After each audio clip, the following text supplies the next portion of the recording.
Baik, kita mulai lagi. Assalamualaikum warahmatullahi wabarakatuh. Waalaikumsalam warahmatullahi Waalaikumsalam warahmatullahi wabarakatuh. wabarakatuh. Ya, minta maaf ya, terlambat sedikit. Mudah-mudahan nanti kita akan melanjutkan dengan LBDD. Ya.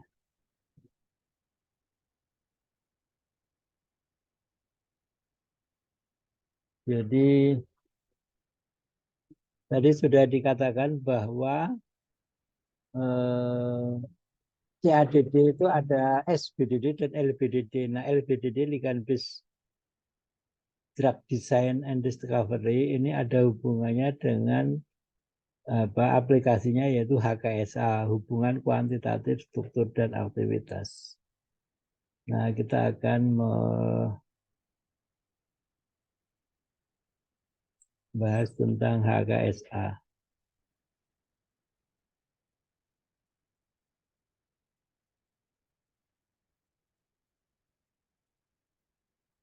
Dasar dan tujuan studi SAR ya, Structure Activity Relationship.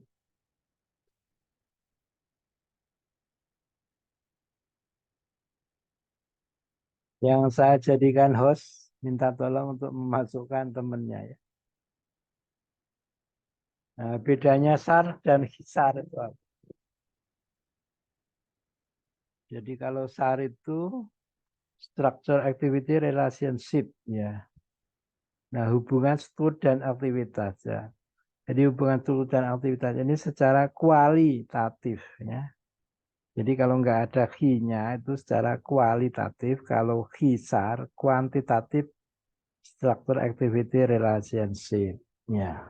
Jadi kalau kuantitatif itu bisa untuk menemukan obat, untuk mendesain molekul. Nah, jadi HISAR kuantitatif structure activity relationship, hubungan kuantitatif struktur dan aktivitas. Ya. Kalau SAR itu hubungan kualitatif ya.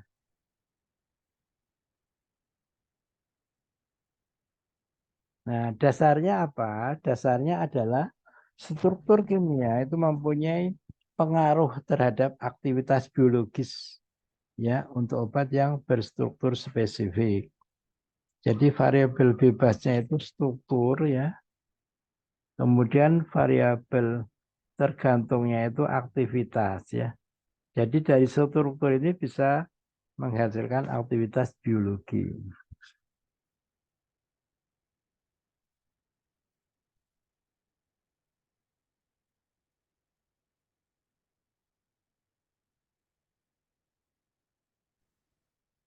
Nah, ada obat yang berstruktur non spesifik. Kalau non spesifik itu aksi biologinya berhubungan secara langsung dengan aktivitas termodinamik yang biasanya tinggi dengan harga dari 1 sampai 0,01.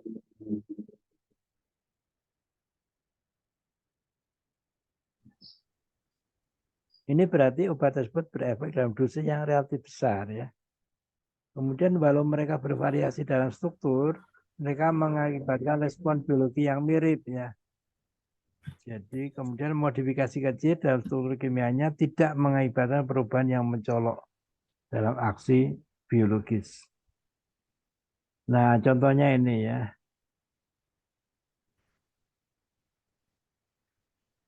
Anestetika umum ya. Jadi ini molekulnya beda-beda, tapi efeknya sama ya. Jadi tiopental, metoxital ya, ether kloroform ya. Ether kloroform ini kan beda banget ya, tapi efeknya sama ya. Itu anestetik umum ya. Jadi tadi itu non spesifik ya, kalau non spesifik.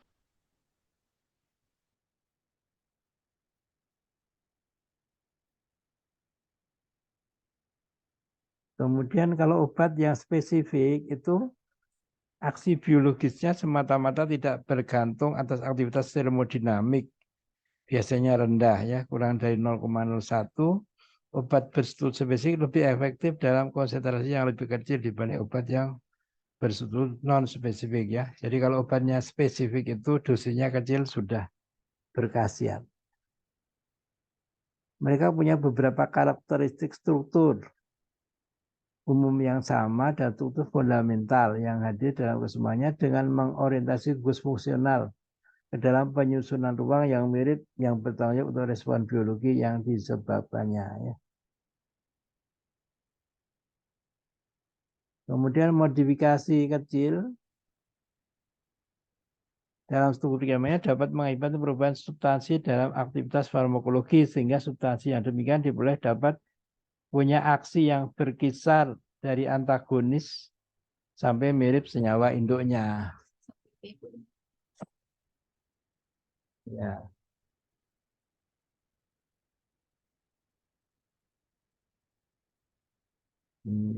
Ini yang apa namanya contohnya ini ya contohnya. Nah, sebentar sambil nunggu sebentar. Yang pada belum masuk silakan masuk dulu ya.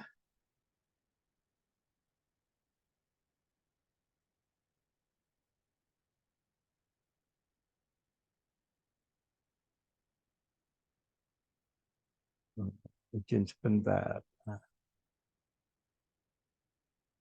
siapa tadi yang saya jadikan co-host? Nah, tolong dimasukin dulu teman-temannya biar tidak.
Ya.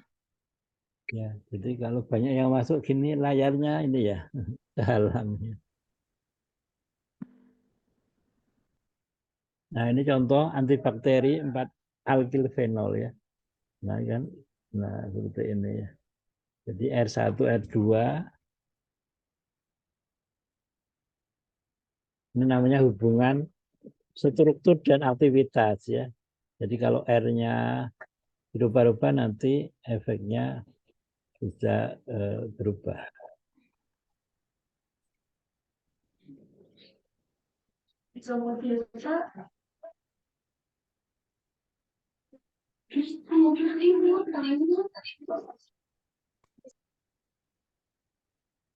Cara aksi obat ya. Jadi untuk membedakan obat struktur non spesifik dari spesifik itu tidak cukup hanya satu atau dua dari beberapa perbedaan. Ada obat-obatan tertentu yang tidak memiliki kemiripan struktur memperlihatkan efek farmakologi yang mirip dengan sedikit perubahan variasi struktur kimia. Contoh diuretik.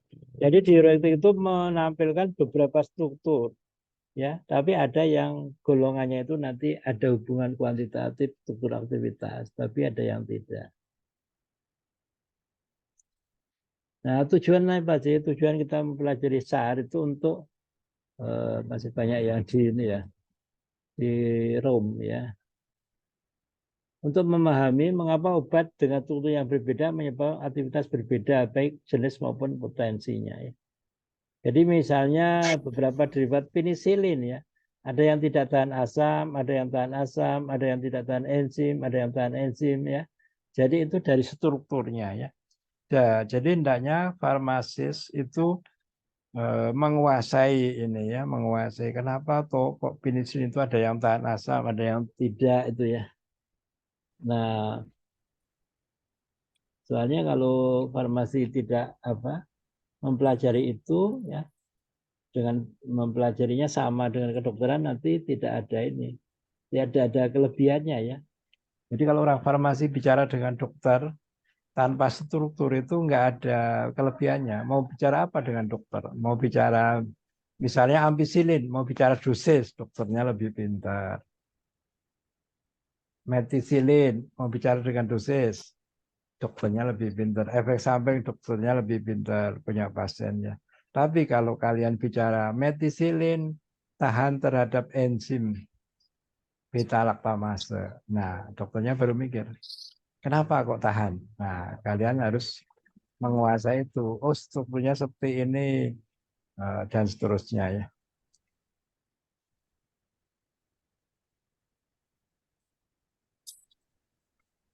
Kemudian memahami interaksi obat reseptor yang menghasilkan efek obat ya. Jadi interaksi obat reseptor itu harus dikuasai sama orang farmasi.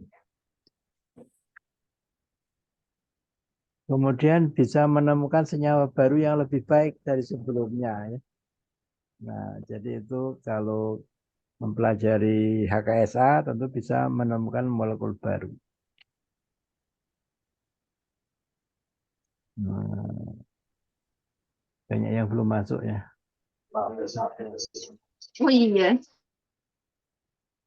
70, 75. Sampai sini dulu. Ada nggak pertanyaan tentang hubungan struktur dan aktivitas? Yaitu nanti kita menginjak ke HKSA-nya ya.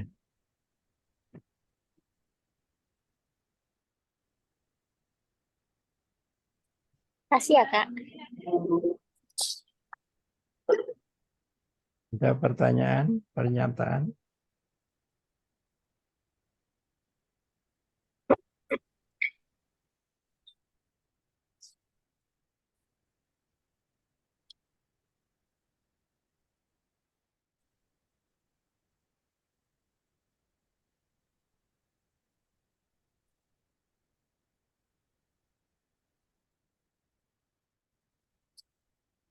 Nggak ada.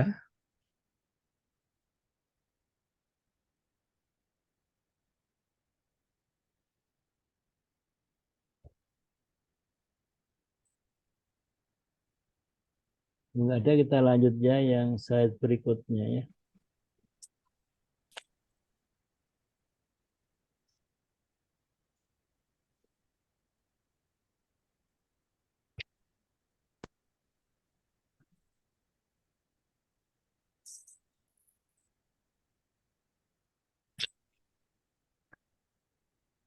Parameter ya, jadi tentang parameter.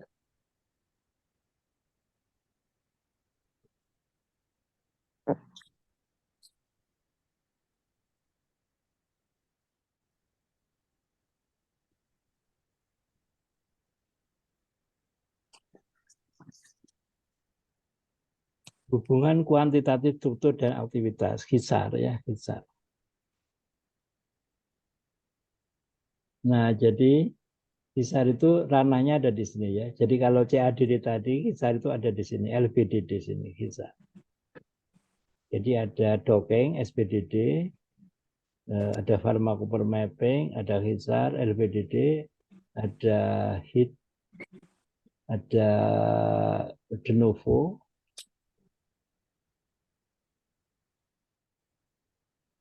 Nah, ruang lingkupnya tadi desain obat tadi udah ya.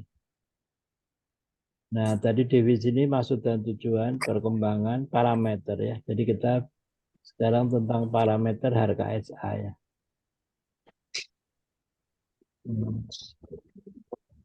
Jadi kalau pada masuk itu apa mengganggu layar ya.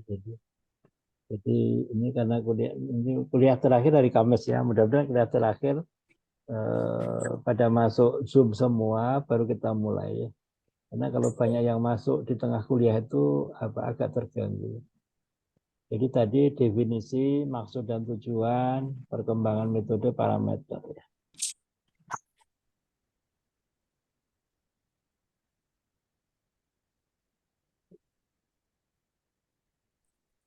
Persyaratan dalam studi HISAR ya, semua senyawa analog merupakan seri senyawa homolog ya. Jadi kerangkanya itu harus sama ya. Mempunyai mekanisme yang sama, bekerja pada reseptor yang sama.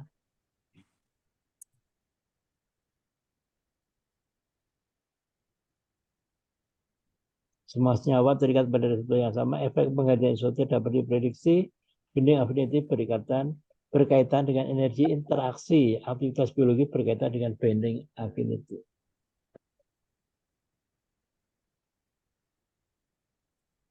Nah, perkembangan metodenya ya. Jadi ada 3 metode, Hahn, Curie-Wilson, dan Visa. 3D. Ini nih, teknik coba. Metodenya ada yang konvensional, ada yang komputasional. Ya. Ini metode Hahn ya.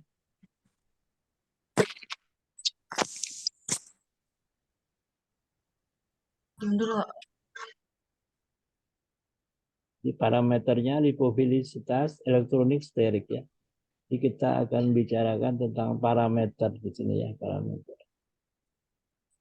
Ini metode Hahn-nya ada beberapa apa? Menyebut sama ya sekarang tuh. Hmm. Hari Purnomo. Lipofilisitas, polarisabilitas,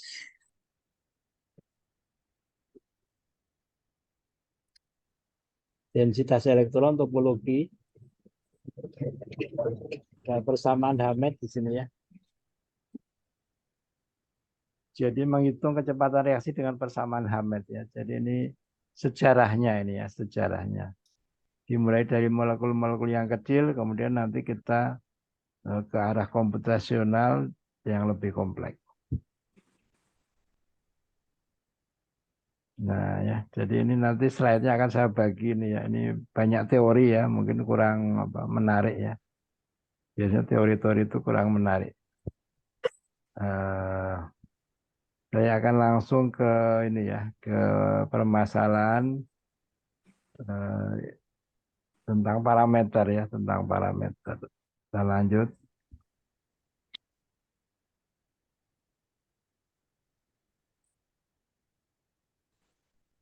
Nah, di sini ya. Jadi kita bahas parameter. Jadi parameter dalam HKSA itu ada lipofilik, elektronik, sterik, 3 itu. Itu jadul ya, zaman dulu 3 itu. Sehingga apa? Sehingga karena jadul itu tidak bisa untuk mendesain molekul ya. Hanya sampai ke persamaan garis HKSA. Sehingga kalau kalian baca di buku-buku, misalnya di Siswandono dan buku-buku asing itu, kalau HKSA ya berakhir di persamaan garis, bukan ke desain molekul. Padahal HKSA itu sebenarnya untuk menemukan molekul baru harus bisa mendesain ya. Baru di jurnal-jurnal nanti ada molekul baru. Kalau di textbook biasanya hanya sampai persamaan garis. Nah, parameter ini bisa disimpulkan seperti ini ya.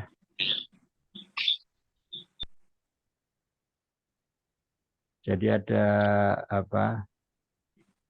Lipofilik, sterik, elektronik ya. Nah, ini nanti slide-nya saya kasih nanti ya. Ini banyak teori ya, nanti ada yang lebih penting yang kita bahas. Ya, akan saya kasih contoh aja beberapa. Misalnya ini koefisien partisi. Jadi parameter lipofilik atau hidrofilik ini salah satunya adalah koefisien partisi. Jadi perbandingan konsentrasi di dalam pelarut minyak dan pelarut air water ya. Jadi CO per CW ya. Jadi minyak per kelarutan di dalam minyak dan di dalam air perbandingannya ya.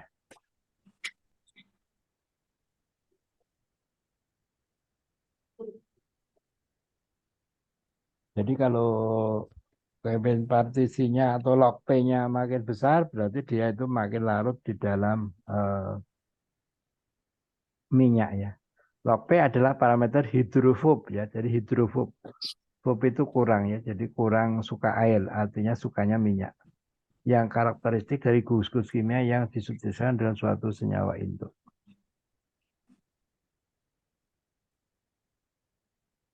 Nah, ini contoh apa interaksi antara obat dan binding site suatu reseptor. Nah, dalam percobaan biasanya dimilih apa normal oktanol dan air sebagai sistem standar ya. Jadi untuk memodelkan suatu membran itu biasanya N-oktanol dan air. Karena mirip dengan struktur membran, kemudian punya sifat sebagai donor dan akseptor ikatan hidrogen. Praktis tidak larut dalam air, mempunyai tekanan uap yang rendah, tidak menyerap sinar, atau transparan pada daerah UV dan tersedia database harga log.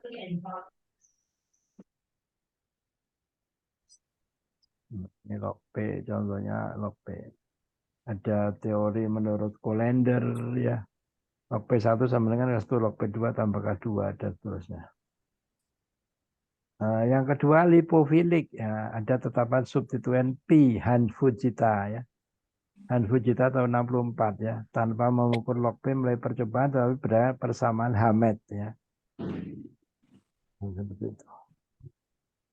Nah, jadi nanti saya kasih slide-nya ini ya, karena banyak teori. Nanti akan saya apa namanya saya kemukakan yang penting-penting ya. Jadi ini hanya definisi-definisi, ada tetapan fragmentasi F, ya. Jadi di sini meragukan perhitungan log P model Han ya. Jadi dalam pengetahuan itu suka bantah-membantah antara teori lama yang baru. Jadi model Han itu diperbaiki ya dengan apa ini Nis dan Rakel ya. Nah, seperti itu.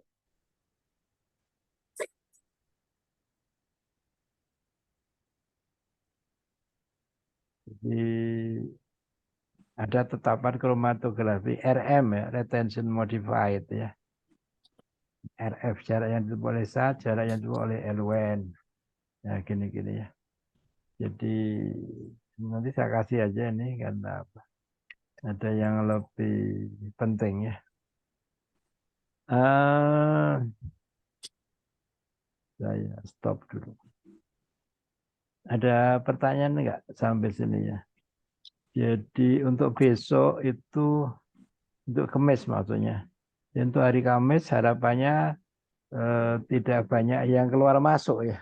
Yang masuk ya. Jadi kalau lagi kuliah banyak yang masuk itu layarnya terganggu ya. Jadi nanti untuk hari Kamis jam 1 ya. Jadi kita nanti akan tunggu aja masuk ya supaya tidak terganggu ya. Jadi kalau kita sedang kuliah ada yang masuk itu layarnya terganggu ya. Jadi nggak fokus jadinya. Sampai sini dulu. Ada pertanyaan enggak sambil nunggu yang masuk?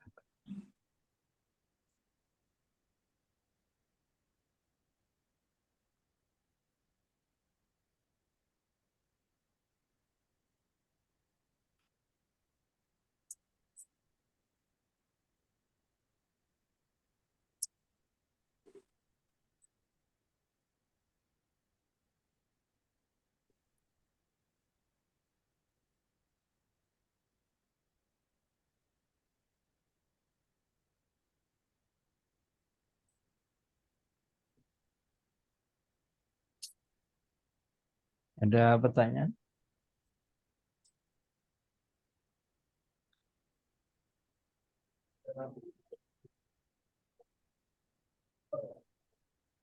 Ya, Pak. Saya akan ngasih contoh terapannya ya, terapannya. Jadi bagaimana karena ini kaitannya dengan penemuan obat ya. Jadi bagaimana menemukan obat dengan HKSA ini ya. Saya akan kasih contoh.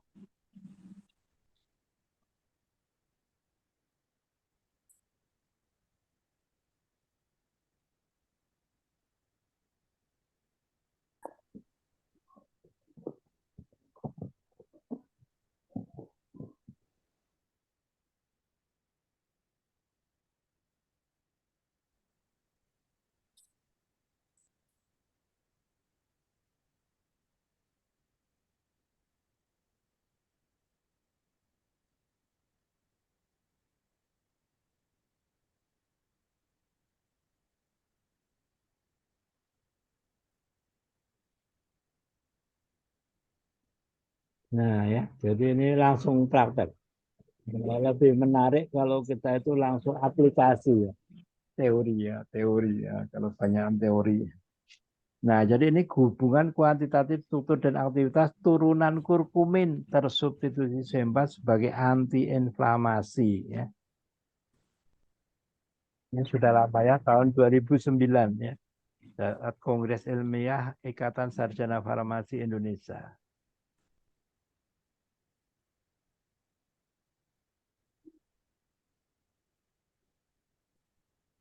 Nah, di sini ada apa? Kurkuma loma itu adalah tanaman herbal ya, yang banyak tumbuh di daerah tropis di Asia. Akar kurkuma loma L secara ekstensif digunakan sebagai pewarna dan penyedap ya. Nah, kurkumin itu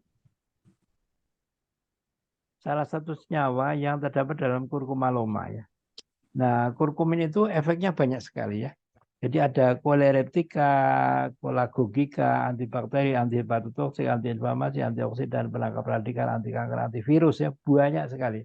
Artinya apa? Artinya kita itu sudah diberitahu sama Allah Tuhan yang Maha Kuasa itu bahwa satu molekul itu bisa lebih dari satu khasiatnya. Jadi jangan heran kalau satu molekul itu mempunyai khasiat lebih dari satu. Itu jangan heran, itu sudah dicontohkan sama Allah ya. Contohnya kurkumin. Nah, di sini kita akan mempelajari kurkumin sebagai antiinflamasi, anti radang.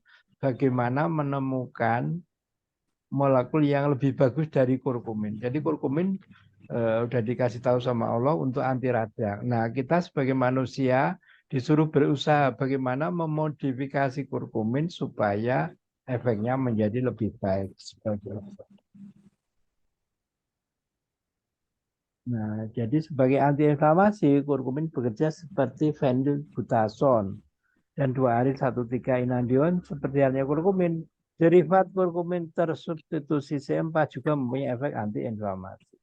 Nah, untuk mengetahui variabel atomik dan variabel molekuler turunan kurkumin tadi itu maka dilakukan studi hubungan kuantitatif struktur dan aktivitas antiinflamasi. Nah, caranya gimana? Nah, kita lihat strukturnya. Ini struktur kurkumin.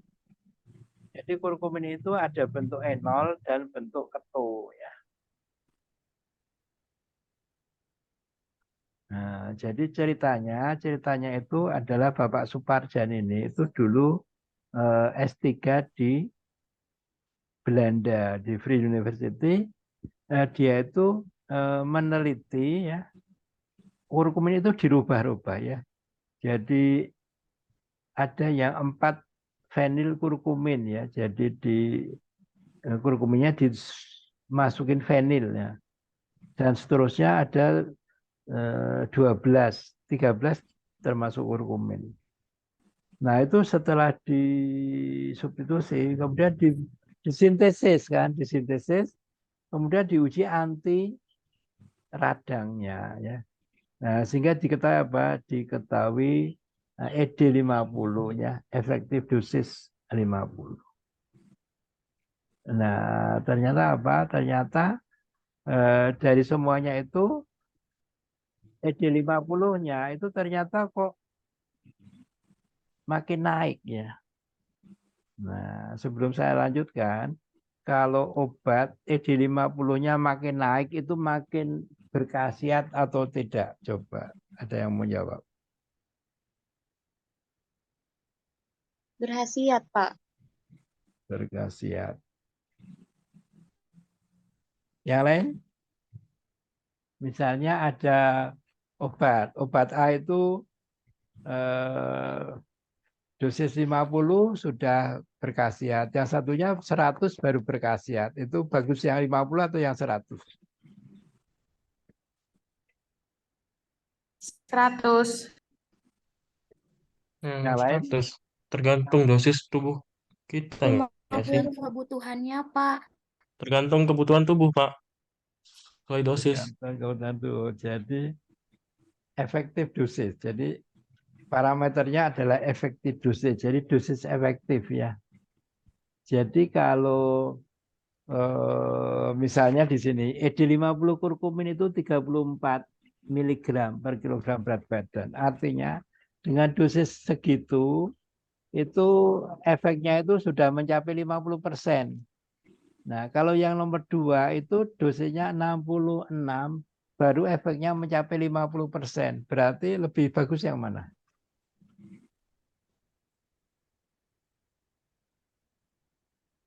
Gimana? Yang kedua, 100 dong, Pak. Ya, yang kedua, Pak. 100 kan. yang kedua. Ya, jadi efektif dosis itu makin kecil efektif dosis itu makin poten, makin bagus dong. Ya, jadi dosisnya kecil berkhasiat dengan gede berkhasiat, ya bagus yang kecil lah ya. Iya, ya. Ya, jadi jangan kebalik ya. Jadi dosis kecil sudah berkhasiat itu kayak misalnya gini, paracetamol itu dosisnya biasanya 500 kan. Kalau kita tengok obat flu 500 mg itu untuk dosis sekali makan. Efeknya seperti yang kita rasakan. Nah, saya nemukan obat, dosis saya nggak 500, tapi hanya cukup 300. Kira-kira bagus paracetamol atau bagus punya saya? Punya Bapak. Ini Bapak. Iya, jadi artinya apa? Artinya makin kecil ED50 itu makin bagus obatnya. Nah, Pak Suparjan ini itu memodifikasi derivat kurkumin tadi ya. Jadi kurkuminnya 34, setelah dimasukin gugus-gugus itu, loh kok malah gede. Ya. Berarti apa? Berarti malah kurang bagus ya, malah kurang bagus. Nah, tetapi ini penelitian. Jadi penelitian itu enggak ada yang salah, enggak ada yang rugi. Karena apa? Karena Pak Parjan ini orang sintesis. Almarhum Pak Parjan itu orang sintesis. Jadi tugasnya mensintesis atau membuat molekul terus diuji. Loh, kalau tak buat segini kok jadi malah jelek ya. Nah, jadi enggak masalah. Ya, enggak masalah. Nah, saya sebagai orang pendesain obat, saya menggunakan datanya Pak Parjan ini untuk membuat obat yang lebih bagus ya. Nah, sehingga data ini saya minta izin, Pak, datanya saya olah untuk mendesain molekul, terus diizinkan. Nah, ceritanya seperti itu. Nah, kita lanjut. Nah, kemudian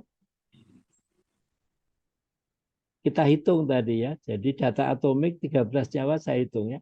Jadi yang molekul-molekul ini tuh saya hitung.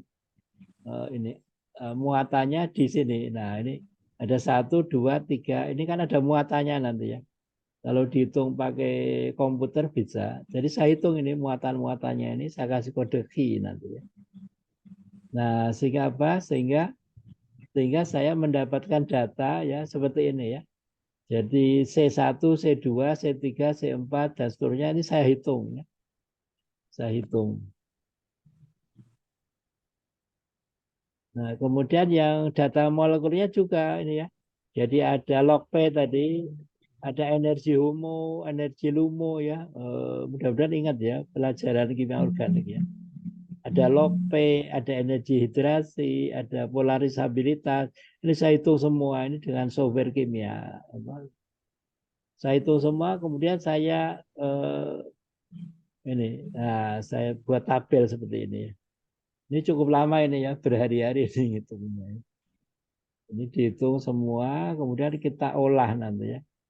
Nah, jadi ini data-datanya saya masukin Excel ya.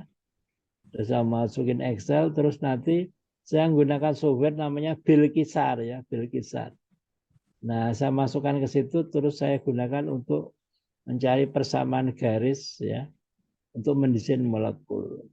Nah, singkat cerita itu ternyata saya mendapatkan persamaan garis seperti ini ya.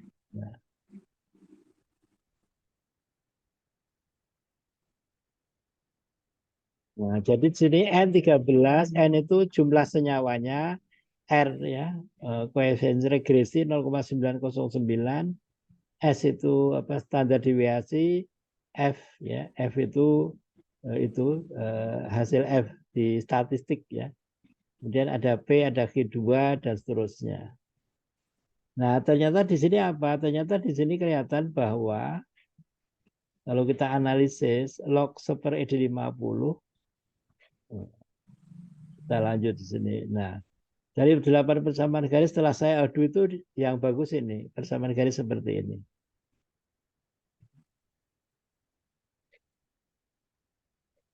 Nah, di sini akan kita lanjutkan ya. Nah, ini apa kira-kira kalau statistiknya seperti ini. Nah, persamaan garisnya seperti ini. Ini persamaan garis ini nanti bisa untuk menemukan obat ya. Jadi makin ke atas sana makin bagus nanti ya. Nah, di sini yang perlu sekali dari persamaan garis terbaik dapat diketahui bahwa makin positif muatan di C3 maka senyawa akan semakin besar log 1/ED ya, persamaan garis tadi ya. Terprediksi atau makin kecil ED50 terprediksi atau senyawa semakin aktif. Dengan demikian, senyawa baru yang diusulkan agar lebih aktif dari senyawa yang sudah disintesis oleh Pak Parja tadi harus mempunyai gugus penarik elektron pada C4 ya. Gugus tersebut adalah NO2. Jadi bisa difahami kenapa kok tadi molekul yang dibuat sama almarhum Pak Parjan tadi kok tidak bagus. Karena apa? Karena gugusnya bukan penarik elektron. Gugusnya kebalik, gugus pemberi elektron ya. Nah, jadi kalau dalam HKSA itu hanya dua itu mainnya. Dikasih pemberi atau penarik elektron ya. Jadi kalau kebalik ya jadinya tadi kayak tadi ya. Makin tidak bagus molekulnya. Karena apa? Karena tadi yang dimasukin itu gugus-gugus yang pemberi elektron. Harusnya gugusnya penarik elektron dari analisa HKSA tadi seperti itu ya. Sehingga setelah dicoba kalau saya masukkan gugus penarik elektron itu maka hasilnya menjadi seperti ini ya. Jadi kalau NO2 yang saya masukkan maka menjadi ini apa tadi?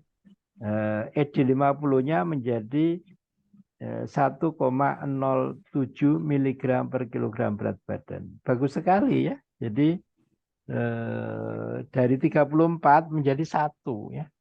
Jadi bagus sekali. Nah, ini salah satu cara bagaimana mendesain obat melalui HKSA.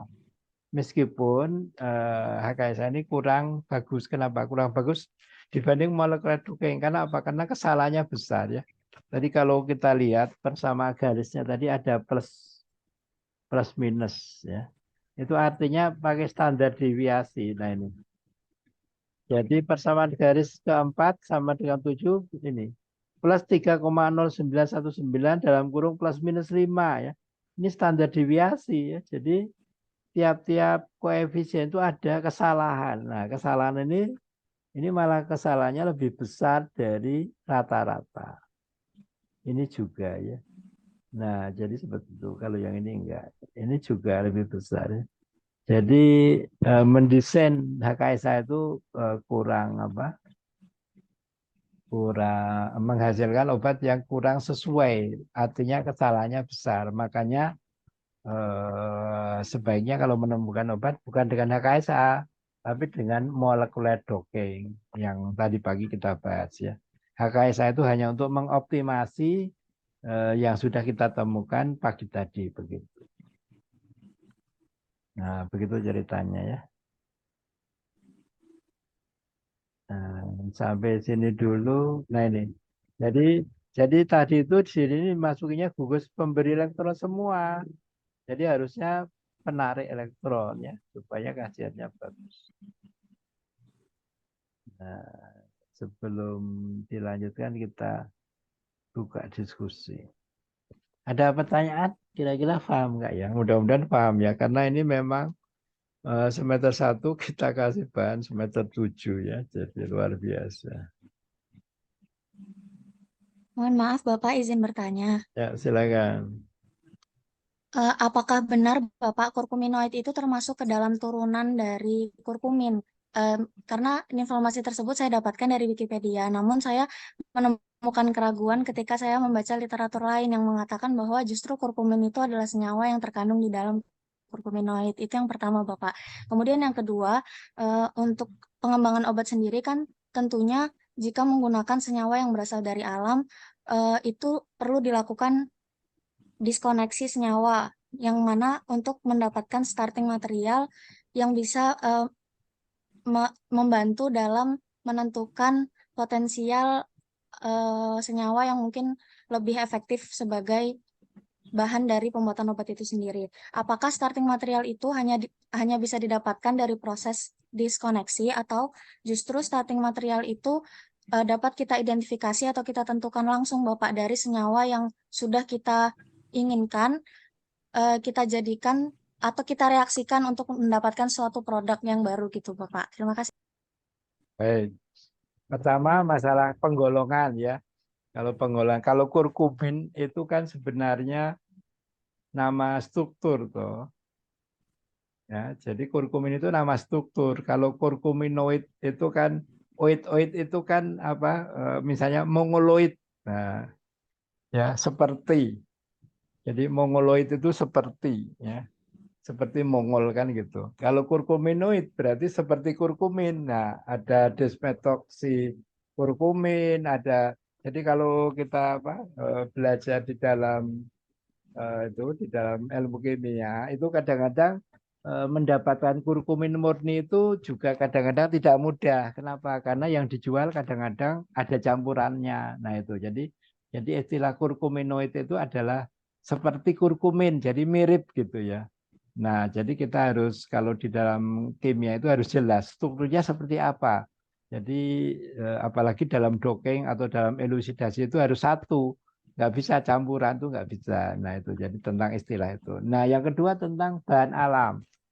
Tadi sebenarnya bahan alam dengan tidak itu bedanya itu hanya bahan itu berasal dari alam atau hasil sintetik. Nah seperti itu.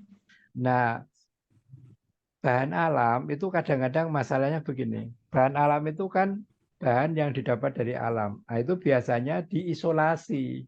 Nah, sekarang bayangkan kalau misalnya kurkumin ya, misalnya kurkumin itu ada di dalam temulawak atau di dalam spesies yang sejenis yang satu golongan gitu ya. Jadi di dalam temulawak itu ada kurkumin misalnya. Nah, kita kalau untuk obat kita butuh kurkumin. Nah, sekarang butuh temulawak berapa ton untuk dibuat jadi kurkumin. Itu masalahnya. Sehingga apa? Sehingga kurkumin itu akan lebih bagus kalau kita sintesis. Nah, untuk mensintesis itu berarti kita harus tahu strukturnya tadi. Strukturnya kan tahu kurkumin. Kemudian kita apa? Kita diskoneksi ya, kita diskoneksi. Nah, dari diskoneksi itu kita tahu oh bahannya yang akan dipakai itu ini gitu ya. Nah, itu berarti kita harus mencari bahan itu. Bahan itu dijual enggak di pasaran ya. Jadi kalau kita mau lihat bahan itu dijual atau enggak itu ada buku namanya bisa apa merek ya, bisa merek, bisa Aldrich, bisa apa itu isinya bahan-bahan kimia yang dijual di dunia. Nah, jadi kalau kita mau bikin molekul itu kita harus punya bahan. Nah, bahannya itu dijual enggak di dunia. Nah, mahal enggak? Dan biasanya hampir semua bahan itu impor ya. Kecuali misalnya kayak vanilin ya. Jadi salah satunya kan vanilin ya. Vanilin itu bisa jadi starting material kurkumin kan. Nah, kalau vanilin itu mungkin di Indonesia sudah enggak impor ya mungkin. Tapi harus cari yang murni gitu ya. Tapi faktanya itu vanilin itu ya masih impor kalau yang murni gitu ya. Nah, seperti itu. Jadi intinya kalau kita mau bikin molekul, mau bahan alam, mau bahan sintetik itu harus kita diskoneksi. Bahannya apa sih untuk mensintesis? Nah, bahannya itu harus dicari. Kalau perlu yang murah. Seperti saya misalnya, molekul saya algetika itu saya diskoneksi. Saya diskoneksi, oh ketemunya bahan apa? Para aminofenol sama urea. Nah, urea melimpah di Indonesia. Para aminofenol yang saya butuhkan sama dengan yang dibutuhkan paracetamol. Makanya molekul saya bisa lebih murah. Kenapa? Karena bahannya sama-sama para aminofenol. Paracetamol juga butuh para aminofenol.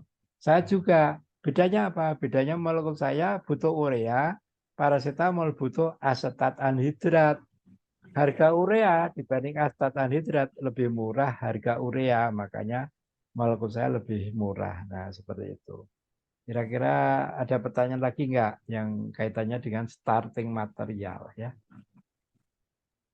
Maaf Bapak, Ya, berarti untuk starting material dari kurkumin itu pasti vanilin dan asetil aseton atau mungkin ada starting material lain ya Bapak? ya kalau dari situ kelihatannya itu yang paling memungkinkan. Paling memungkinkan untuk membuat kurkumin ya harus ada vanilin tadi karena akan bereaksi kan di situ begitu. Itu yang paling sederhana. Nah, kalau misalnya sudah dipotong kayak gitu ya, vanilinya ternyata kok nggak ada yang jual. Berarti vanilinya harus dipotong lagi sampai ada yang jual gitu. Nah, jadi starting material itu erat kaitannya juga dengan pengetahuan kita terhadap bahan-bahan yang dijual di dunia ya seperti itu ya. Jadi pokoknya selama kita potong terus ada yang jual ya udah berarti. Tapi kalau kita potong nggak ada yang jual berarti kita potong lagi itu ya. Vanilin ya. Vanilin itu kalau nggak ada berarti kita potong lagi jadi starting material begitu. Tapi kalau sudah ada yang jual vanilin murni ya nggak perlu ya. Tapi seandainya vanilin nggak ada kita potong lagi. Nah makanya itu pembuatan obat itu kan susahnya di situ ya. Jadi untuk membuat kurkumin misalnya tadi berapa langkah. Nah kebetulan kan di sini cuma vanilin sama tadi astoatat gitu ya. Nah jadi cuma dua gitu ya. Nah ada nanti pernah itu ada kuliah dari Belanda ya. Itu bikin obat itu sampai 7 langkah bayangkan. 7 langkah reaksi untuk bikin satu obat. Saya bilang ilmunya bagus, tapi kalau diterapkan di Indonesia, saya berani taruhan, dijamin investornya kabur coba. Saya bikin 1 langkah aja nyari investor susah, apalagi misalnya nawarkan ke investor, saya punya obat bagus tuh. Ditanya, pertama itu ditanya, Pak Hari berapa langkah reaksi? 7. Dia udah kabur gitu. Pak Hari udah sana ngelundung di lembah kematian. Jadi ada nama jalan namanya lembah kematian untuk bertemu dengan investor ya. Jadi peneliti atau inventor itu penemu, inventor dengan investor. Kalau investor itu yang pemilik modal, pemilik uang. Jadi kalau inventor, penemu mau ketemu investor itu sering harus lewat jalan namanya lembah kematian. Nah, di situ yang akan ditanya apa? Pertama, bahannya murah atau mahal? Mahal. Nah, itu sudah ragu-ragu. Bahannya Pak Hari murah. Terus berapa langkah Pak Hari? 7 langkah. Waduh, randomnya berapa Pak Hari? 10% langsung ya. Jadi kebanyakan orang itu gelundung di lembah kematian itu seperti itu. Makanya penemuan obat di Indonesia sampai sekarang belum ada. Belum ada satu bahan pun obat sintetik dari Indonesia. Kenapa? Ya itu masalahnya. Nah, bahkan para guru besar, para itu kalau ketemu sama investor yang ditanya itu, kira-kira berapa langkah reaksi? Berapa rendemennya? Dari 100 gram kalau dibuat jadi berapa? Dari 100 gram jadi 10 gram. Waduh, ini modalnya harus kuat ini. Nanti obatnya dijual berapa? Bisa rugi. Gelundung. Nah, seperti itu. Jadi memang nggak gampang. Nggak gampang itu bukan berarti nggak bisa. Tapi memang nggak gampang. Seperti itu ya. Ada lagi? Terima kasih. Ya, ya. Jadi Indonesia ini itu banyak apa? Banyak yang ini, yang apa namanya? Nggak kerjasama itu susah ya. Kerjasama itu susah. Saya kasih contoh ya. Ada orang yang di bidang kimia gitu ya. Di bidang kimia. Nah, bagi dia membuat obat, membuat molekul itu suatu prestasi. Jadi dia membuat molekul berapa? 300-an kalau nggak salah. Ya. Nggak usah saya sebut, teman saya. Jadi membuat molekul 300-an luar biasa kan? Luar biasa ya. Tapi bagi saya nggak luar biasa. Kenapa? Karena dia membuatnya asal ya. Buatnya asal. Pokoknya asal dibuat jadi molekul baru. Nah, saya sebagai orang yang pendesain obat, saya nggak setuju. Harusnya nggak kayak gitu. Harusnya didesain dulu. Jadi kita desain, sebelum kita buat obatnya, kita desain. Kayak apa sih strukturnya supaya bagus. Baru kita buat. Itu bedanya. Ya karena nggak ada kerjasama, ya seperti itu ya. Dia membuat molekul banyak sekali, 300-an, efeknya nggak bagus. Saya mendesain obat bagus, nggak dia buat ya. Makanya saya nggak mau tergantung sama orang lain, saya belajar. Sehingga yang saya desain itu saya buat. Alhamdulillah desain saya selama ini baik-baik saja ya, berkhasiat begitu. Nah, setelah berhasil ya nanti itu menghubungi investor itu yang masalah sendiri ya. Kemarin sudah saya singgung ya, nyari orang yang punya uang itu susah banget. Sudah dapat mau diambil susah juga uang sendiri. Nah, saya juga baru tahu ngambil uang sendiri kok susah. Ternyata uang banyak itu nggak kayak gitu Pak Hari. Ngambil uangnya sendiri kalau jumlah banyak itu harus izin pemerintah ini itu sampai nggak berhasil diambil coba. Jadi memang masalahnya nggak gampang. Ada lagi pertanyaan? Kalau nggak ada, saya kasih contoh lagi ya tentang HKSA ya dari ITS ya dari ITS.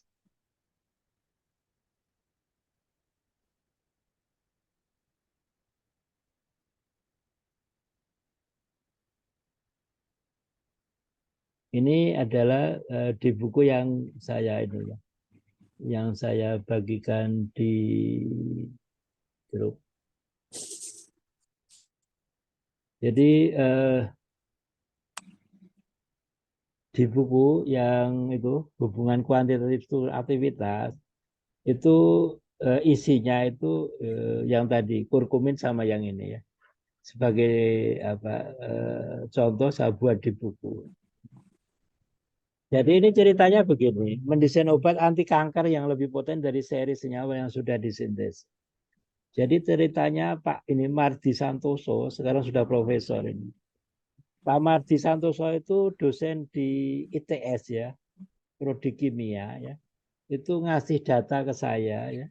Ngasih data ke saya nanti akan saya perlihatkan. Nah ini ya.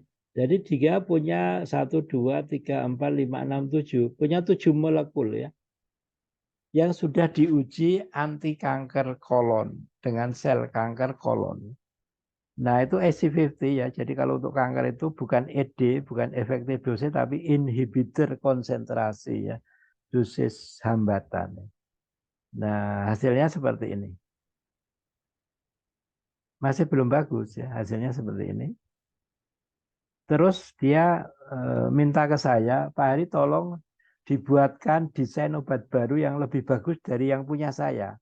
Punya saya ada 7, sudah saya uji semua, hasilnya seperti ini. Tolong buatkan molekul desain. Nah, terus saya buatkan. Nah, ini molekul beliau seperti ini ya. 1, 2, 3, 4, 5, 6. Ya. Nah, 7. Kemudian saya buat kerangkanya. Jadi kerangkanya itu sama ini. Cincinnya sama, terus saya hitung ya namanya deskriptor atomik dan molekuler ya. Tadi muatan saya hitung, kemudian yang apa? Nah ini pakai program Hypercam 8 ya. Saya hitung deskriptor atomik dan molekuler. Molekuler itu ada tadi, ada log P dan sebagainya. Kemudian saya, nah ini datanya, ini ngitungnya berhari-hari ini. Kemudian ini data apa molekulernya. Ada volume, ada apa surface area ya. Jadi permukaan. Ada log P, ada energi homo, energi lumo, dan seterusnya ya. Ada panas pembentukan, masih ingat ya.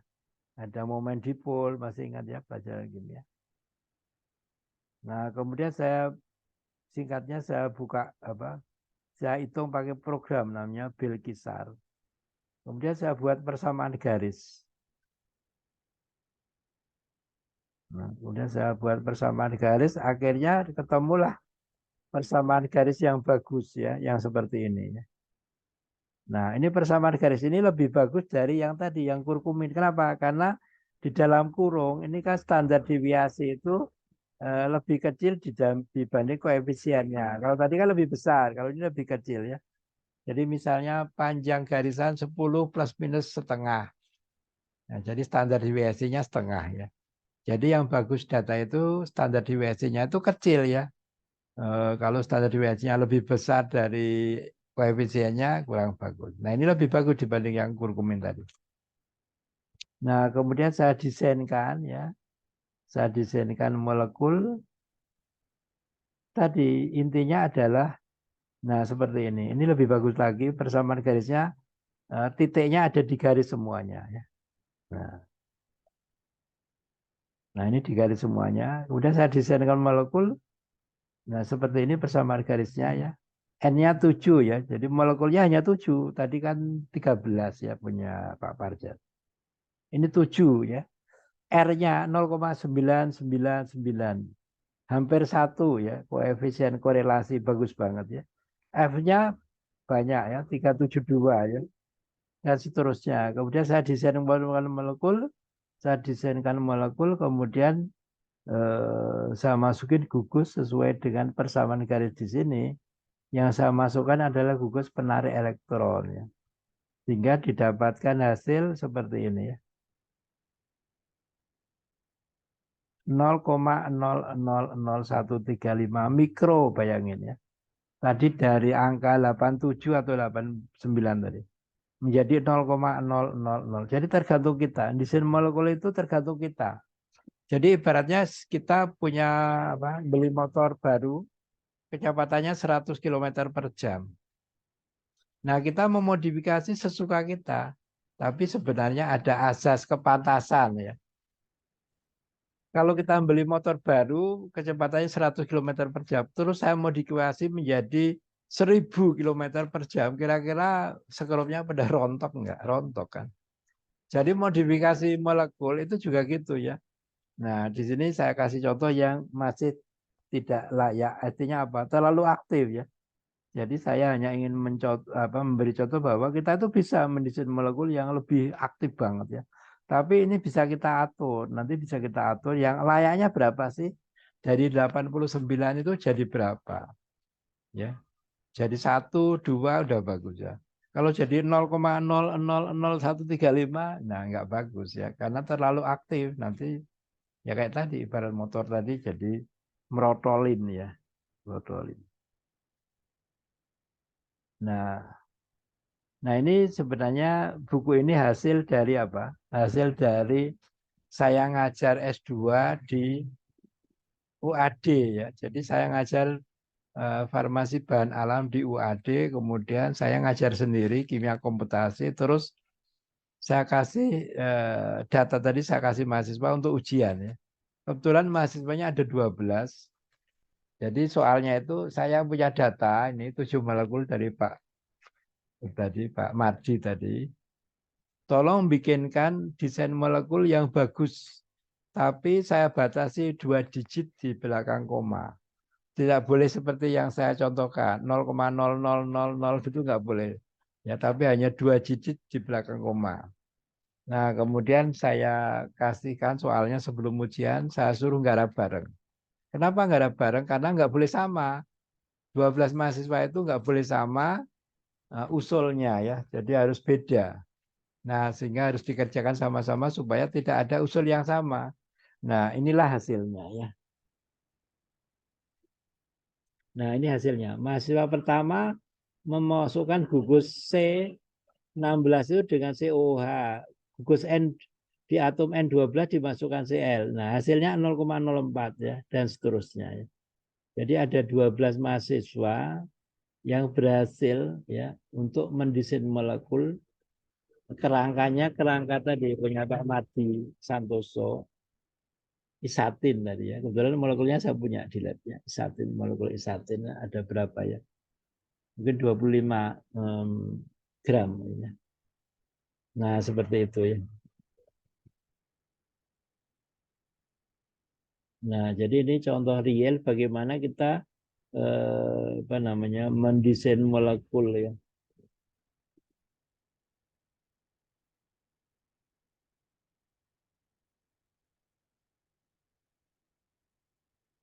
Tadi saya share screen enggak ya? Jangan-jangan lupa ya. Iya, Pak. Belum, Pak. Hah? Share screen. Yang 7 molekul tadi share screen enggak saya? Tadi, Pak. Ya.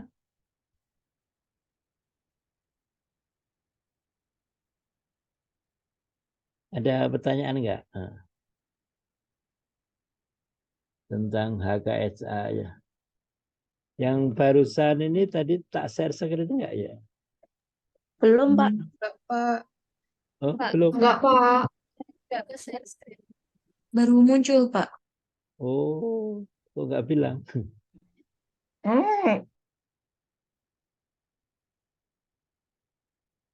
Ini maksud saya.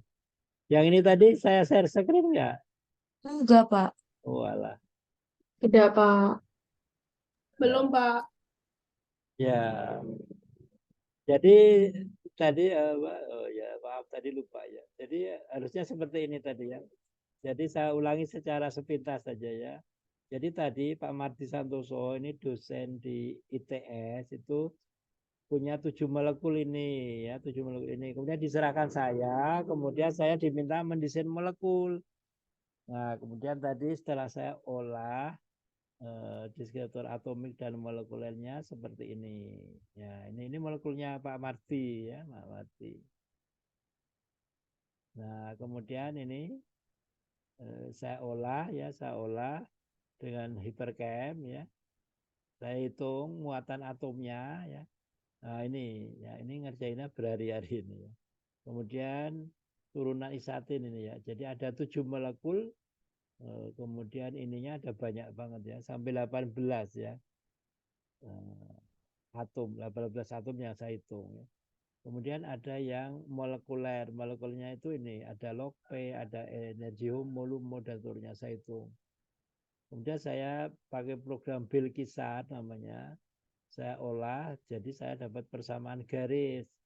Persamaan garisnya itu dengan seperti ini, log super activity sama dengan ini.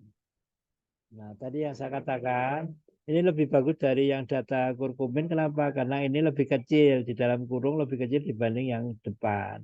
Artinya standar deviasinya lebih kecil dari koefisien. Nah, kemudian saya usulkan ya. Nah, ini persamaan garisnya yang 7 molekul tadi bagus banget ya. Berarti Pak Mardi ini kerjanya bagus banget ya. Karena semua molekulnya ada di garis ya. Nah, ini saya pakai untuk mendesain molekul. Nah, kemudian ini dari sini saya bisa mengusulkan kalau dimasukkan gugus NO2 dan Cl itu jadinya seperti ini. Ya, yang tadi berapa 80-an tadi setelah saya masukkan gugus itu menjadi 0,000135, kecil banget. Tapi nggak bagus kalau kecil banget, terlalu poten ya. Saya contohkan tadi kita beli motor 100 km, kita modifikasi jadi 1000 ya, nanti rontok gitu ya. Jadi ada asas kepatutan. Nah, kemudian ini saya jadikan soal untuk ujian S2 di Farmasi Bahan Alam UAD ya. Kebetulan mahasiswanya ada 12. Kemudian mereka ada 12 itu masing-masing mengerjakan ini ya. Mereka sudah saya latih sehingga mereka bisa mendesain molekul dengan hasil yang bagus banget ini ya. Jadi 2 digit di belakang koma, paling kecil. Nah, jadi seperti itu ya. Nah, gitu. Ada pertanyaan?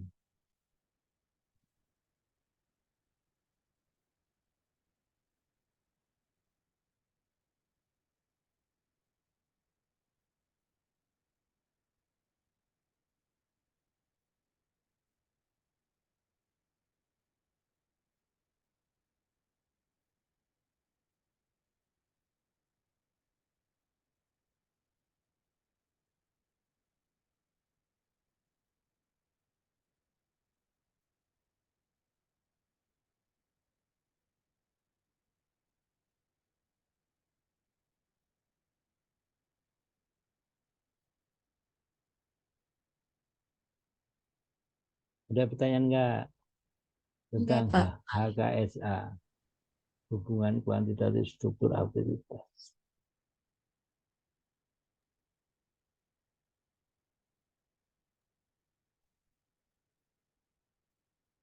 Nanti yang lainnya nanti saya kasih video ya, video saya bagaimana saya mereview suatu jurnal ya.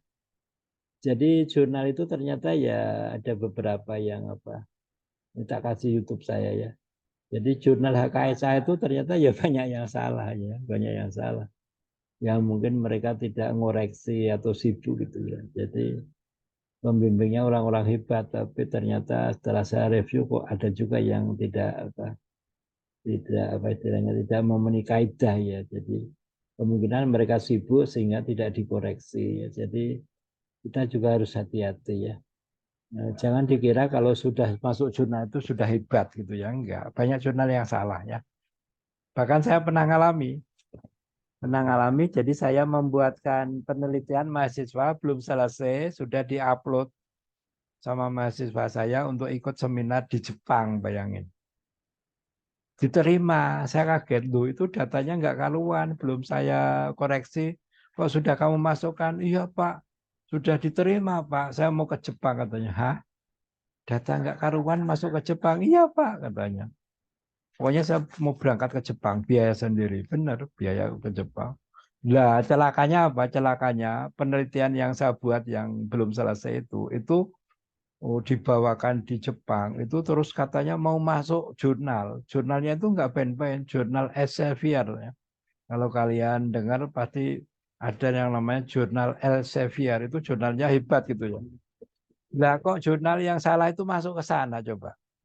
Waduh, ada nama saya di sana. Wah, rupanya ada yang tahu terus tanya ke saya, datang ke fakultas nemuin saya, ya dia tanya-tanya caranya sopan. Pak Hari, saya kok nggak paham ya Pak Hari, ini maksudnya apa? Saya udah tahu. Kalau orang Jawa itu kalau mau nunjuk salah orang kan nggak langsung, Bapak salah nggak gitu. Tapi saya mau nanya Pak Hari, saya nggak paham. Langsung tak jelasin. Begini ceritanya, saya bikinkan makalah anak mahasiswa saya, belum selesai sudah dipakai seminar, diterima, masuk jurnal. Padahal itu sampah ya. Akhirnya dia manggut banget. Oh, pantesan Pak Hari, saya baca kok nggak paham. Ya nggak paham, untuk data sampah nggak bagus ya. Saya punya itu ya. Nah, jadi saya pernah ngalami sendiri karena kesalahan mahasiswa saya memasukkan yang belum saya koreksi seperti itu ya. Nah, bahkan saya pernah juga, nah ini cerita ya. Jadi saya waktu zaman COVID itu saya diajak penelitian sama orang kehutanan ya, tapi bukan fakultas kehutanan ya, dinas kehutanan. Terus dinas kehutanan itu mau meneliti minyak kayu putih untuk COVID ya. Ngubungin dekan saya waktu itu, dekannya Profesor Agung. Profesor Agung ngubungin saya, Pak Hari ini ada yang mau meneliti minyak kayu putih untuk COVID Pak Hari itu. Nah, terus saya terhubung sama beliau. Terus beliau bilang, Pak, saya mau ngajukan proposal sekian ratus juta gitu kan, tentang minyak kayu putih untuk COVID. Terus tak cek ya, oh isinya apa sih kayu putih? Oh ada 10 molekul, tak dongengkan. Tak uji dengan komputer, nggak ada yang bagus, saya bilang. Gimana mau ngajukan penelitian, nggak ada yang bagus ini Pak. Terus, oh dia agak tersinggung. Enggak Pak Hari, sudah banyak jurnal internasional yang mengatakan ini bisa kok Pak Hari untuk COVID. Oh masa? Iya Pak. Terus, akhirnya saya minta, tolong Pak, mana jurnalnya Pak? Tolong saya baca. Benar, jurnalnya dikasih saya baca. Ternyata jurnal itu apa bunyinya? Jurnal itu mengatakan gini, di dalam minyak kayu putih ada 10 kandungan molekul, ya terkandung 10 kandungan molekul. Nah, molekul ini yang 5 itu interaksinya dengan reseptor COVID itu lebih bagus dibanding yang 5. Pembandingnya apa? Pembandingnya yang 5 itu. Nah, harusnya pembandingnya itu obat anti COVID, bukan yang 5. Yang obat anti COVID nggak dibandingkan, jauh banget setelah tak cek. Nah, jadi oh ya, akhirnya saya nggak mau ribut-ribut, saya mohon maaf Pak, saya tidak bisa ikut penelitian Bapak untuk mengajukan dana ratusan juta ini, saya nggak bisa. Karena ilmu saya mengatakan ini nggak ada yang bisa mendukung.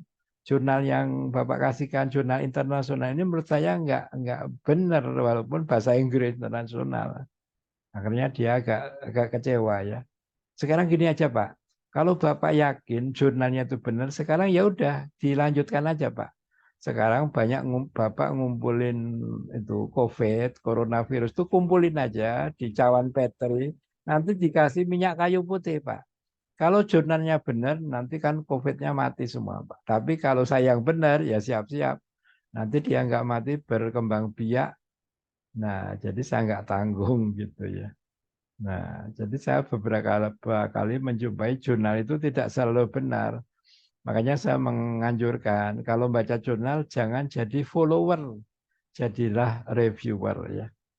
Nah, bukan hanya terhadap jurnal, terhadap masalah apa saja. Di zaman ini kan kadang-kadang terjadi pembelokan fakta ya. Jadi yang bagus itu kadang-kadang tidak disukai. Yang jelek disukai orang. Karena apa? Karena kebanyakan orang jadi follower, bukan jadi reviewer. Kalau reviewer itu mereview kira-kira benar enggak ya?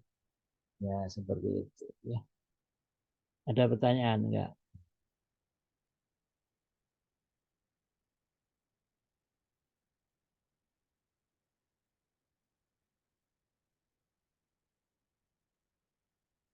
Saya pernah diminta melatih 2 hari ya di Fakultas Kedokteran UNAN.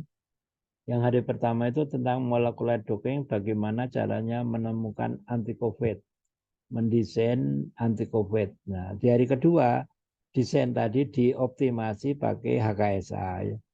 Jadi di sana ada 2 hari ya, yang saya upload di YouTube saya ya.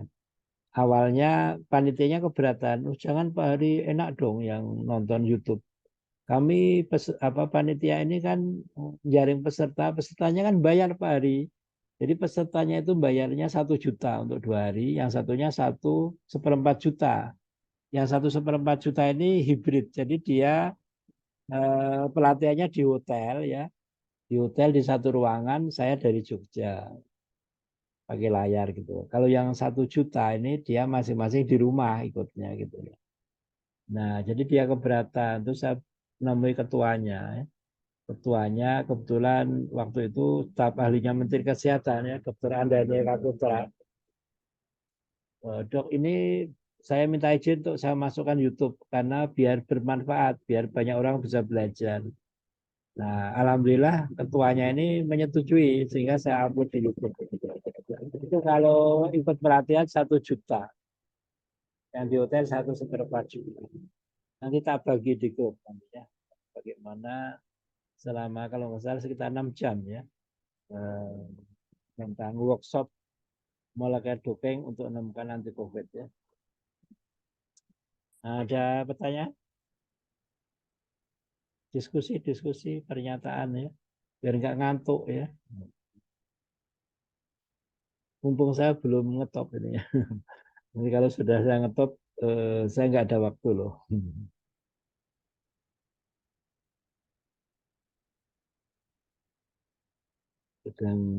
Sedang berusaha ya supaya industrinya bisa terbeli ya. Industrinya itu dijualnya 500 ya. 500 miliar tapi dapat diskon 20 miliar. Jadi harganya 480 miliar. Dikasih waktu 3 bulan. Kalau 3 bulan nggak jadi beli, nanti harganya naik ya.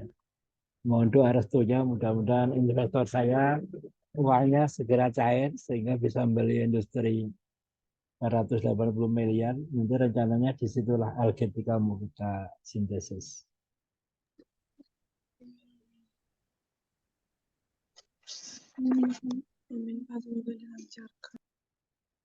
Minta.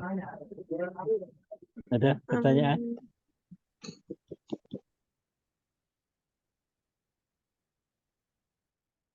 Apalagi ya, kita akan lihat.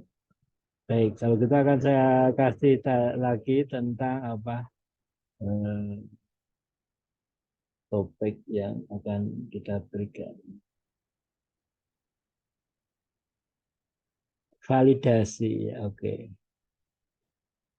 Jadi segala macam itu kan perlu validasi ya. Jadi berita juga ya. Jadi berita itu perlu divalidasi. Valid enggak sih? Orang banyak hoak-hoak. Beritanya macam-macam ya, bohong semua gitu. Nah, kita akan lihat persamaan garis. Validasi persamaan garis HKSA itu seperti apa sih?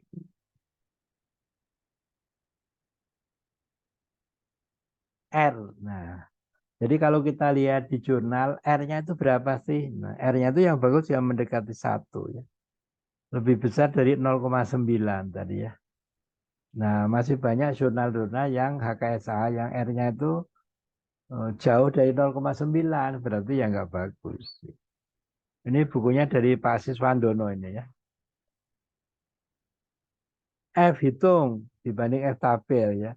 Jadi semakin tinggi nilai F, maka semakin kecil kemungkinan hubungan tersebut kebetulan. Jadi artinya apa? Artinya F hitung itu harus besar ya. Kayak punya Pak Mardi tadi kan ratusan tadi ya. Kalau cuma puluhan ya berarti kurang bagus ya kayak di yang tadi ya. Nah ini ya. Nah jadi dalam ini tadi. Nah, jadi dari Pak Mardi tadi kan R-nya 0,999. Kalau di buku lebih besar dari 0,9, kita 0,999. F-nya bagus ya, 372 ya. Nah, jadi kita kalau melihat jurnal persamaan garisnya bagus enggak sih? Ya, tinggal lihat di sini. Q kuadrat ya, Q kuadrat juga di sini ya. Sebaiknya lebih besar dari setengah ya. Tadi Q kuadratnya berapa? 0,974 ya. Nah, lebih besar dari setengah ya. Nah, dalam pelkisar tadi ini 0,974. Nah, tadi senyawa Pak Madi tadi MH1 dan sampai MH7. Kita lihat Q kuadratnya ya.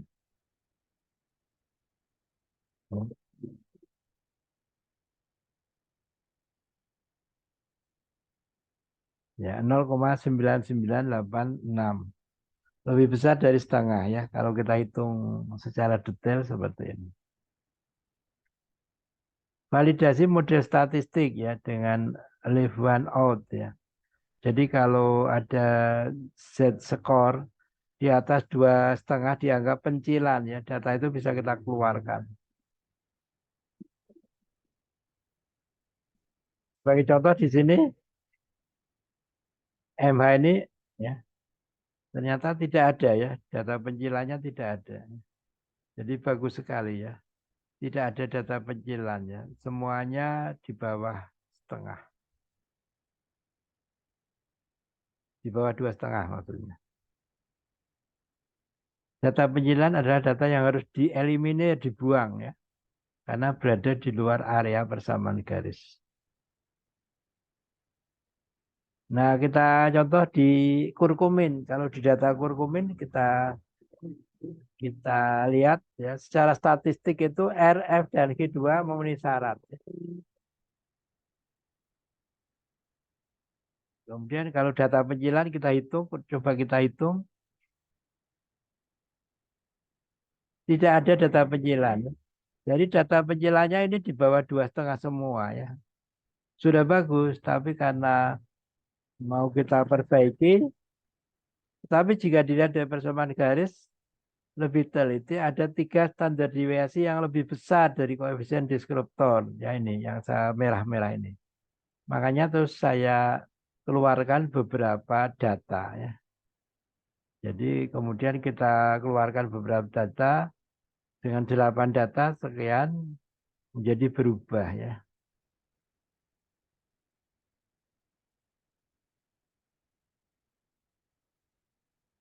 Nah, seperti ini.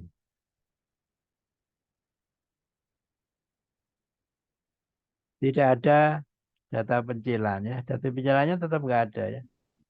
Nah, seperti itu. Sampai di sini tentang validasi persamaan garis HKSA ya. Jadi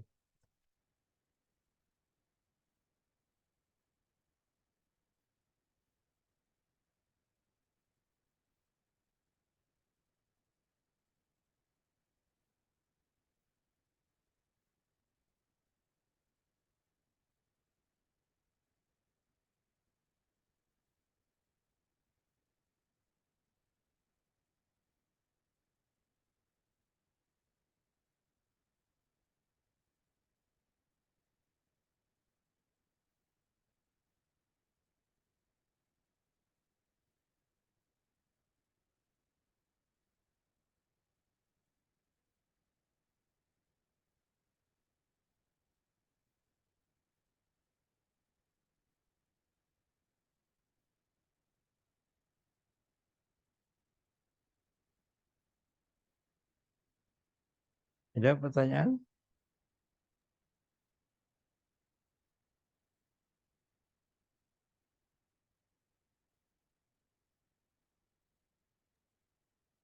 Tidak ada, Pak. Cukup, Pak. Cukup.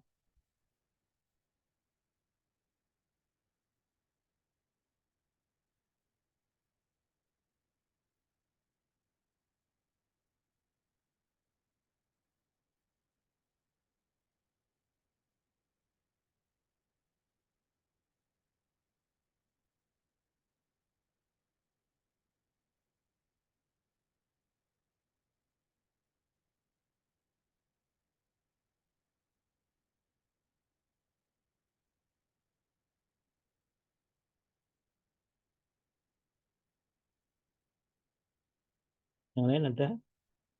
Oh, diskusi apa? Boleh nanya-nanya sekitar obat ya, sekitar penemuan obat. Ya.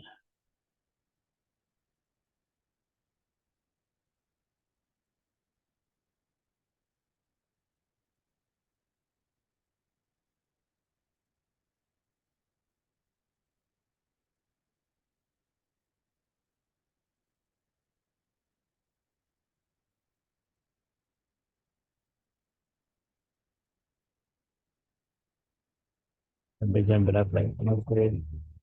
Masih ada seberapa jam ya.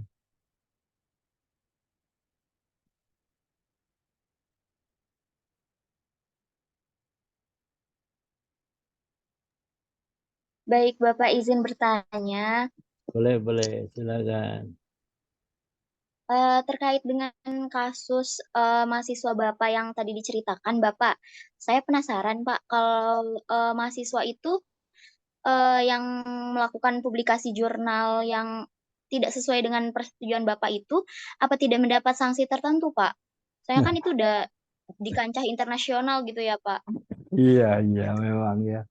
Jadi kebetulan saya itu kan apa itu. Jadi malah itu sebenarnya nggak seberapa ya. Itu sebenarnya nggak seberapa. Itu mahasiswa itu sebenarnya masalahnya nggak sekedar itu ya. Jadi saya apa punya apa istilahnya. Dulu itu mahasiswa itu sebenarnya saya kader untuk jadi dosen sebenarnya mahasiswa itu. Makanya saya sayang sekali sama dia ya. Jadi ceritanya semester 3 itu dia itu sudah ngambil mata kuliah semester 5. Padahal mata kuliah itu harusnya diambil setelah peminatan. Nah, itu fakultas waktu itu teledor ya. Belum peminatan kok bisa ngambil. Nah, itu. Nah, jadi ceritanya dia ngambil mata kuliah saya tentang itu, tentang apa? Bagaimana menemukan obat. Nah, jadi dia datang ke saya, Pak, saya awalnya itu awalnya perkenalannya seperti itu, Pak. Dia datang ke kantor saya bilang, Pak, saya mau ketemu Bapak, ada apa?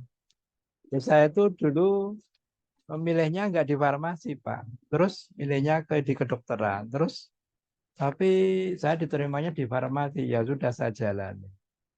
Terus apa hubungannya dengan saya? Nah, saya itu di farmasi itu apa sebenarnya ya biasa aja, tapi kok nilai saya kok nggak jelek. Nah, maksudnya ya saya biasa aja, lah maunya asal kuliah aja lah. Tapi setelah tadi saya ikut kuliah Bapak, saya tuh kok jadi tertarik Pak katanya, tertarik dengan ilmu Bapak. Wah, saking senangnya dia saya desainkan molekul baru, saya kasih nama MH 2011 ya. Nah, jadi setelah saya mendapat HP 2009 kiriman dari Allah itu, terus saya desainkan molekul baru, saya modifikasi HP 2009 menjadi MH 2011. M itu sebenarnya singkatan nama dia itu. Saya kasih hadiah molekul bagus ya. Akhirnya setelah molekul itu diuji, dibawa kemana-mana gitu, molekul itu bagus sekali ya. Lebih bagus dari algetika, 5 kali potensinya. Terus saya tanya ke dia, hey M, molekul yang saya kasih itu bagus banget. Bagaimana? Apakah kamu mau mematenkan? Kalau mau ya silahkan. Saya jadi anggota saja. Tapi kalau kamu nggak mau, sayang akan saya patenkan. Akhirnya apa? Akhirnya, oh enggak Pak, ternyata materi kan tuh bayar ya Pak. Iya bayar. Terus harus ke Jakarta, harus ngapa-ngapa gitu waktu itu. Terus, iya kalau gitu enggak Pak. Ya udah, kalau enggak deal ya. Ini mau saya patenkan nama ketuanya saya, kamu anggota aja. Iya Pak, oh, benar. Malah itu saya patenkan, saya daftarkan, dia jadi anggota. Nah, kebetulan mau ada kerjasama dengan Kimia Farma. Jadi molekul saya ini sudah diminati yang EBA 2011 itu sudah diminati sama Kimia Farma. Ya, saya sudah diundang ke Jakarta, Kimia Farma sama tim dari UGM.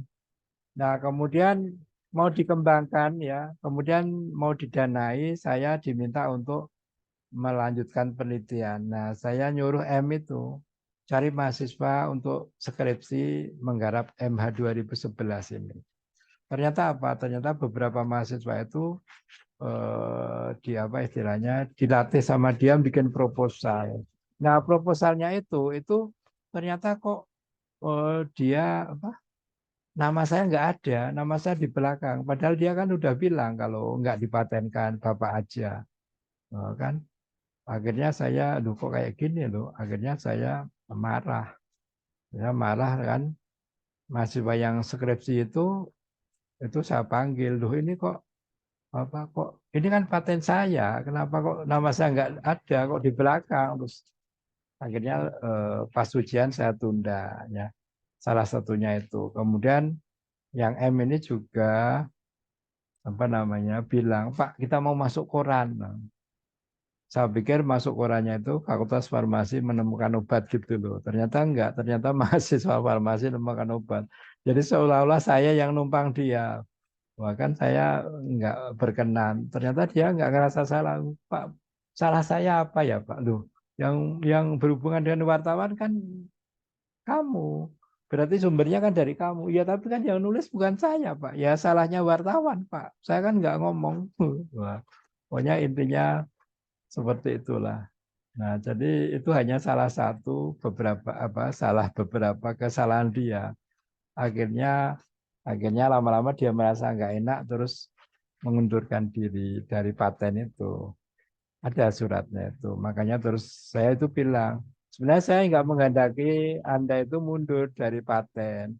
Saya hanya pengen Anda itu konsekuen. Kan ketuanya saya. Kalau ada apa-apa ya jangan ditinggalkan saya. Kalau kayak gini kesannya kan ini kan mau kerja sama dengan Kimia Farma, jadi seolah-olah saya yang numpang Anda kan nggak enak ya.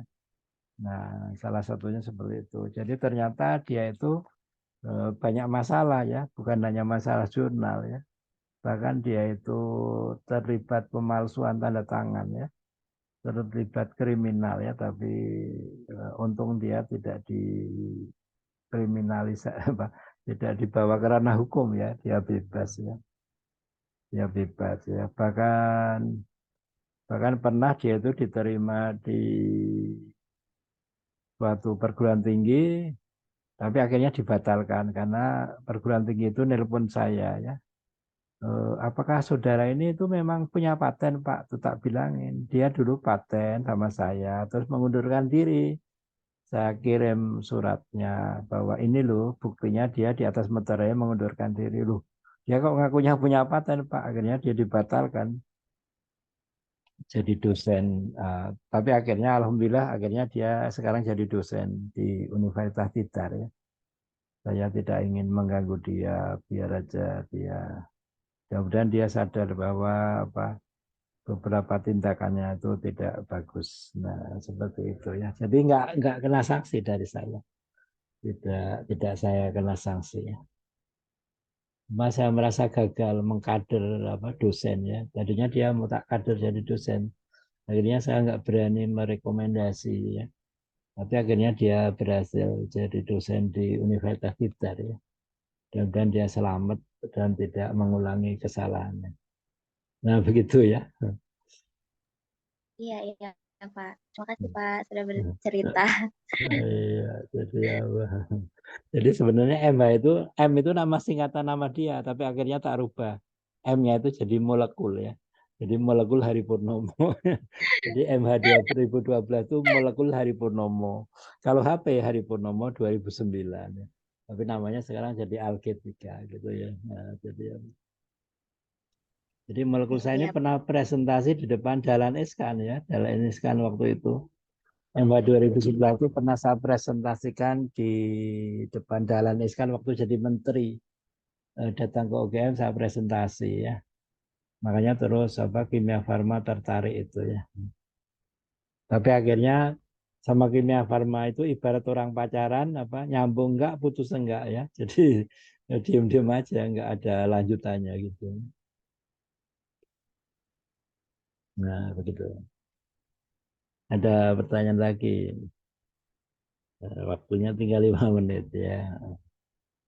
Jadi nanti bahannya tak kasih, terus nanti beberapa video nanti saya kasih ya. Mungkin video tahun lalu juga mungkin saya kasih supaya bahannya lengkap untuk ujian ya. Ujiannya hanya ngitung benik ya, ABCD. Ya. iya Pak. Terima kasih Pak.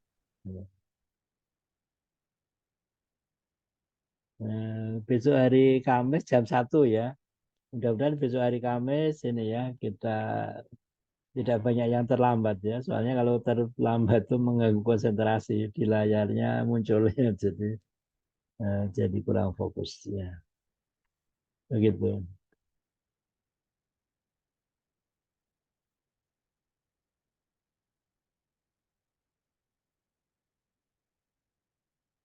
Ada pertanyaan, pernyataan? Besok ini saya mau ini tusuk jarum. Nah, besok jadwal saya tusuk jarum ini kepala saya sudah ditusuk jarum sebanyak 40 ya. Sudah saya kumpulin ada 40, besok 10 lagi Insya jadi Allah. 50 jarum nanti mau dimasukin tusukin ke kepala saya. Besok jam 4 saya tusuk Semoga jarum. lancar Bapak Amin, amin. pengobatannya. Ya, Semoga lancar, Pak. amin. Semoga Amin. lancar, Pak. Amin. Semoga lekas sembuh ya Bapak. Amin, amin. Ini saya sudah bisa jalan. Tadi jalan 2,6 kilo tadi. Sebelum kuliah saya jalan kaki Insya Allah. di depan rumah ada jalan. Muteri kampung 2,6 kilo.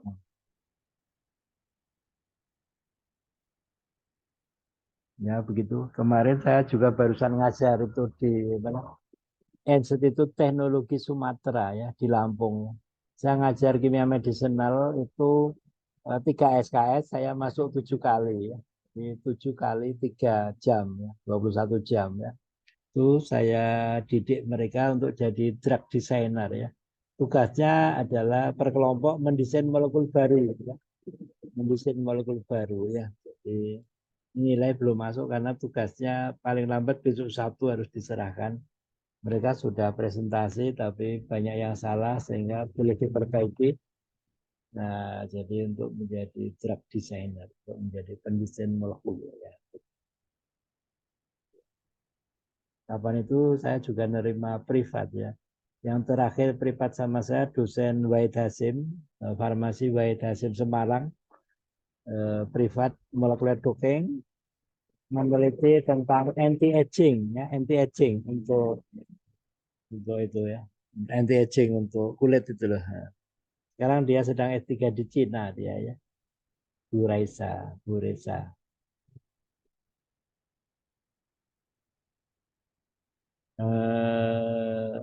Tinggal 1 menit. Baik, kalau tidak ada pertanyaan mungkin cukup sekian ya. Nanti yang hari Kamis tentang modifikasi molekul. Bagaimana kita memodifikasi molekul ya untuk menemukan obat seperti itu. Ada pertanyaan, pernyataan?